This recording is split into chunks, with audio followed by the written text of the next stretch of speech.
Saudi अरब के साहिल अल शकीक से 70 nautical मील दूर जहाज में आग लगने की इत्तला। UKMTO के मुताबिक टैंकर के कप्तान के मुताबिक मिसाइल लगने से आग लगी। अमला आग बुझाने की कोशिशों में मसरूफ। वाक़े में जानी नुकसान या माहौलियाती असरात रिपोर्ट नहीं हुए। हौसी अक्सरियती जमात इंसारुल्लाह का सऊदी अरब के 2 ऑयल टैंकर्स को निशाना बनाने का दावा। कहा 2 सऊदी ऑयल टैंकरों को नाकाबंदी की खिलाफ वर्जी पर निशाना बनाया।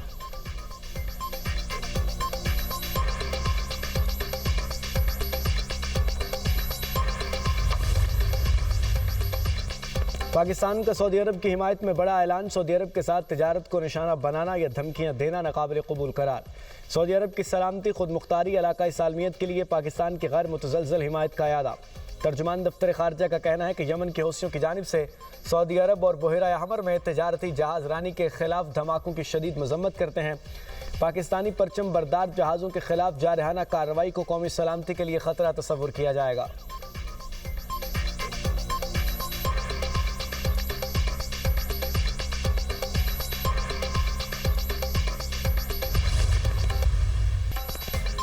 अमेरिका के ईरान पर मुसलसल 12वीं रात भी हमले।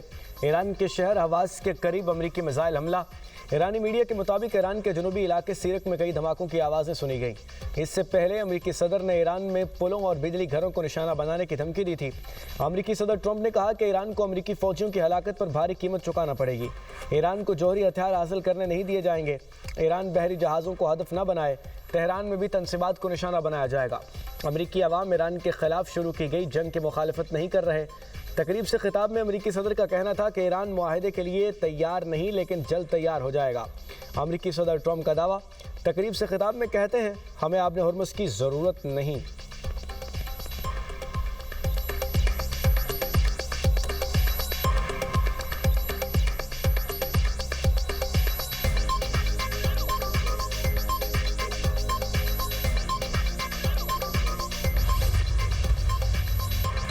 ईरानी वज़ीर ख़ारजा अब्बास अराग़ची का 2 टोक पैगाम। कहा जो ममालिक ईरान के खिलाफ जारहियत में शरीक होंगे उन्हें भी जायज़ हदफ समझा जाएगा। ईरान पर किसी भी हमले का ताकतवर और फैसला कुन जवाब दिया जाएगा। ईरान के खातमुल अंबिया ब्रिगेड की अमेरिका को सख्त वार्निंग। कहा अमेरिका ने हमला किया तो खलीज में तेल की तरसील बंद कर देंगे। तेल, गैस, बिजली और मुआशी तनसीबात को निशाना बनाएंगे। अमेरिकी सदर की बार बार धमकियां जंग को खित्ते से आगे बढ़ा रही हैं। ईरानी सुप्रीम लीडर के मुशीर अली अकबर वलायती का अमेरिका को इंतबाह। कहा ईरान पर हमलों की कीमत कम चुकाने का अंदाज़ा गलत है। ईरान पर हमलों के नताज फौजी मैदान से आगे तवराई मंडियों आलमी मईशत तक फैल सकते हैं। ईरान मज़ाहमती हिकमत अमली के नए मरहले में है। अमेरिका धमकियां देकर सलामती इस्तेहकाम हासिल नहीं कर सकता। इलाकाई इत्तेहादियों यूरोपीय लॉबी के साथ सलामती और इस्तेहकाम नहीं मिलेगा। अमेरिका अपनी गलतियों के नताइज को आलमी सतह पर फैला देगा।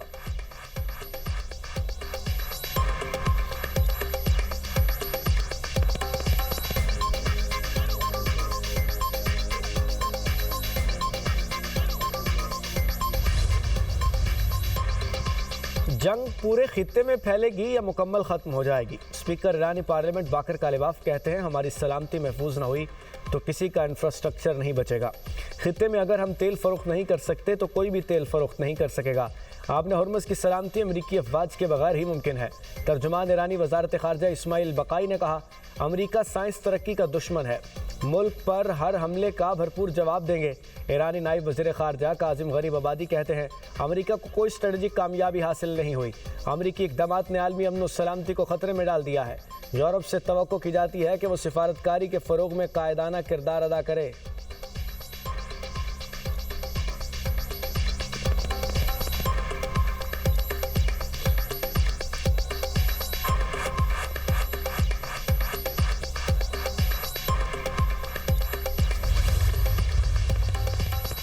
मुल्क की खुद मुख्तारी का तहफ़्फ़ुज़ और दिफा मजबूत तर बनाने का आज़म। वज़ीर आज़म का Indus Ross robotics and autonomous systems expo की तकरीब से खिताब।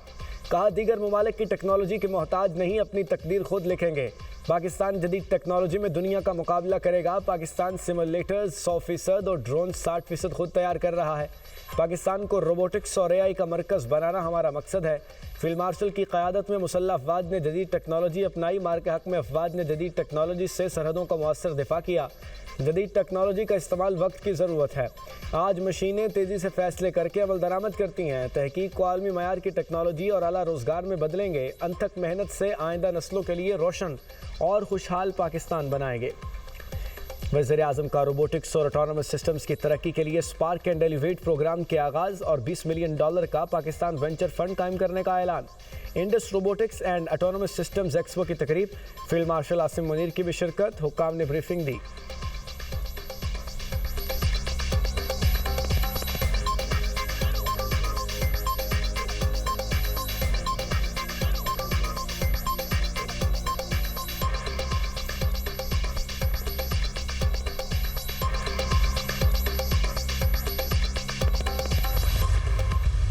हुकूमत ने पेट्रोलियम मसनूआत की कीमतों में फिर इजाफा कर दिया।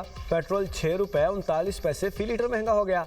नई कीमत ₹327.12 फ़ी लीटर मुकर्रर। हाई स्पीड डीजल की कीमत में ₹7.83 इजाफा। डीजल की नई कीमत ₹375.04 फ़ी लीटर।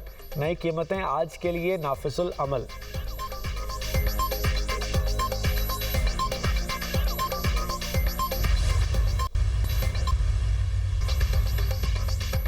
ख्वाजा साद रफ़ीक का बयान गैर जिम्मेदाराना, तारीख को मस करने की कोशिश और कौमी यकजहती के खिलाफ करार।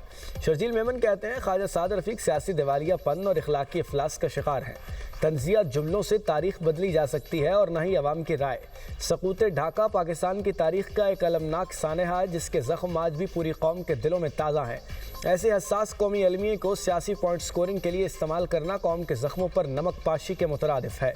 सकूत ढाका का जिम्मेदार शहीद भुट्टो को करार देने से पहले ख्वाजा साद रफ़ीक को हमीदुर रहमान कमीशन की रिपोर्ट पढ़नी चाहिए थी। शहीद जुल्फ़िकार अली भुट्टो ने पाकिस्तान को मुतफ़िक़ा आइन दिया, एटमी प्रोग्राम्स की बुनियाद रखी। नून लीग माजी के तल्ख कौमी सानहात को सियासी हथियार बनाने से गुरेज करे।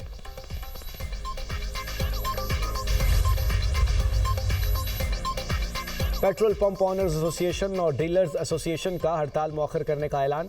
मेंबर पेट्रोल पंप एसोसिएशन का कहना है वज़ीर पेट्रोलियम की दरख्वास्त पर हड़ताल मौखर कर रहे हैं। अली परवेज़ मलिक ने दरीना मसाइल हल कराने की यकीन दहानी कराई है। उम्मीद है 2 हफ्ते तक मार्जिन वाला मामला हल हो जाएगा। 15 दिन तक रोज़ाना की बुनियाद पर कीमतों के तयन का फार्मूला चलाया जाएगा। फार्मूला ना चला तो फिर दोबारा 1 माह 15 दिन के फार्मूले पर जाएंगे। वज़ीर पेट्रोलियम अली परवेज़ मलिक ने कहा पेट्रोलियम डीलर्स के मामलात हल कराने की कोशिश करेंगे। 2 हफ्ते बाद मामले पर दोबारा बैठ कर मुशावरत करेंगे। हमारा मकसद निज़ाम में शफाफियत लाना है।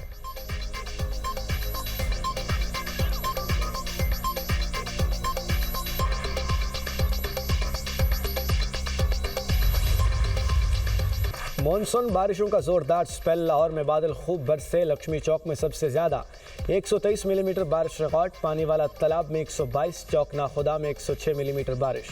पंजाब के दीगर शहरों में भी मूसलाधार बारिश। गुजरावाला में 250, सियालकोट 139, मंडी बहाउद्दीन 138, नारोवाल 117 मिलीमीटर बारिश रिकॉर्ड की गई। गुजरात में दूसरे रोज़ भी तेज़ बारिश। पिंडी भटिया में तूफ़ानी बारिश। शहरियों को आमदोरफ्त में शदीद मुश्किलात। फैसलाबाद, फालिया, भलवाल, टोबा टेक सिंह में भी बादल जमकर बरसे। जंग शहर और गिरदोनवा में भी मूसलाधार बारिश। मानसून बारिशों का स्पेल 24 जुलाई तक जारी रहेगा।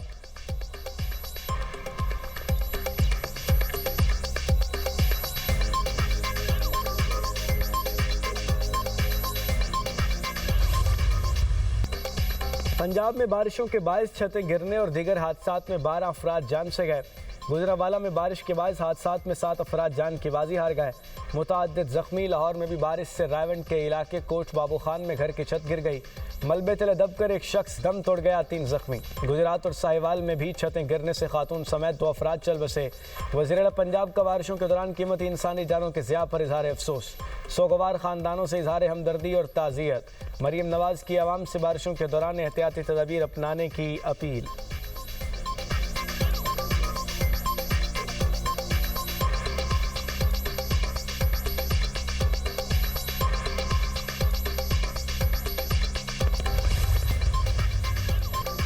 जमात इस्लामी पाकिस्तान के सेक्रेटरी जनरल अमीरुल अजीम तवील अदालत के बाद इंतकाल कर गए।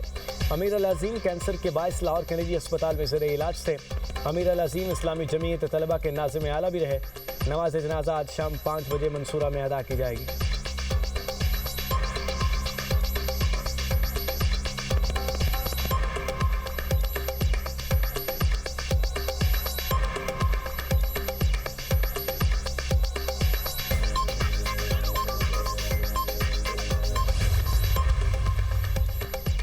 भारतीय नौजवानों की तहरीक जोर पकड़ गई। एहतजाज पूरे भारत में फैल गया।